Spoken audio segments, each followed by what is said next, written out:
Now, let's say you are running a marketing campaign with the objective of driving a ton of sales to your website, which sells these super cute dog shirts. You run the campaign and successfully manage to drive $5,000 in sales. You are so happy that you get on Slack and share the exciting news with your manager, who answers back with a sad face emoji. Woof.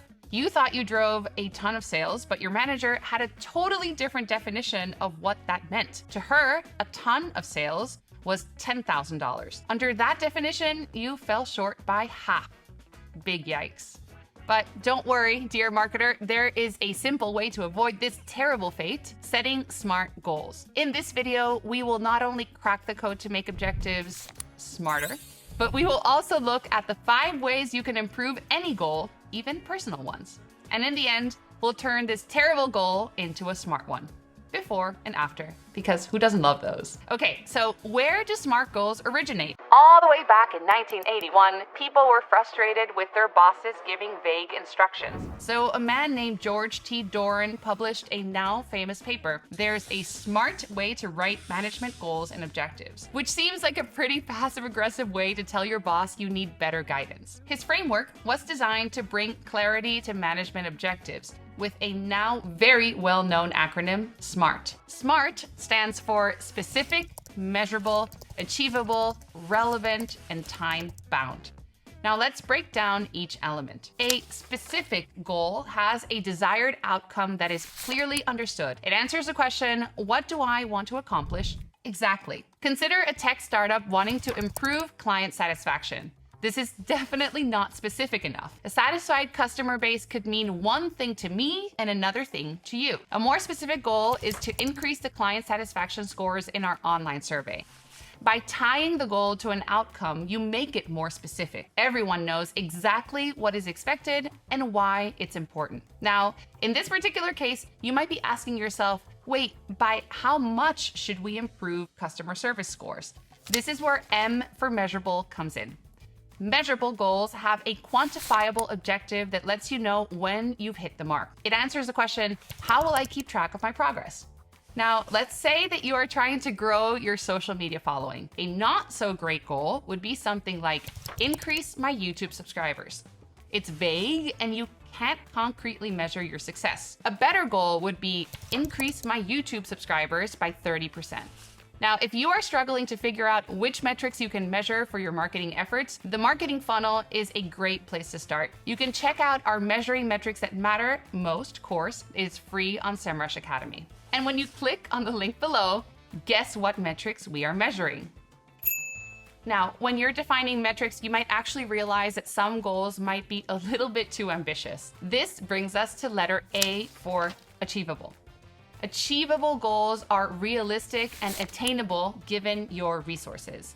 They should stretch you, but should be possible to actually accomplish. Whenever you're creating a goal for yourself, it can be easy to be overly optimistic. I cannot tell you how many times I've told myself on December 31st, I'm gonna exercise every single day this year. And then by February, I'm sitting at home binging on Netflix. So to determine if a goal is achievable, you should start by looking at your past. Remember, those who cannot learn from history are doomed to repeat it. If you are a marketer like me, you can look at historical growth rates. Say last year, you saw a 5% increase in LinkedIn followers, and that percentage has been steady for the past 5 years. But now your team is pushing you for a 75% increase. It seems pretty unlikely, no matter how great the motivational speech your boss may give. And if you don't have historical data, industry growth rates can be a really good alternative.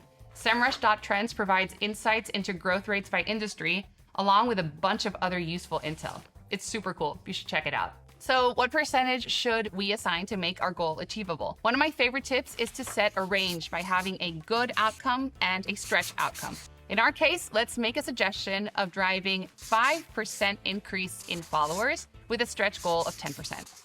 It's always better to over-deliver than to set unrealistic expectations. The nice thing about SMART goals is that they can be collaborative. Work with everyone on your team or project to make sure that what you are asking makes sense. Next up is R, which stands for relevant. A relevant goal aligns with your broader business objectives. It answers the question, does this goal matter in the broader context? Remember, your marketing goals should align with your overall business objectives. I cannot stress this enough. For example, if your team sets a goal to sell 5,000 baseballs, but your company and CEO are focused on selling basketballs, your goal might be specific, measurable, and attainable, but it's not relevant.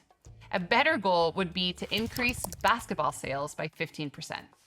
Lastly, T stands for time-bound. Time-bound goals have a clear deadline.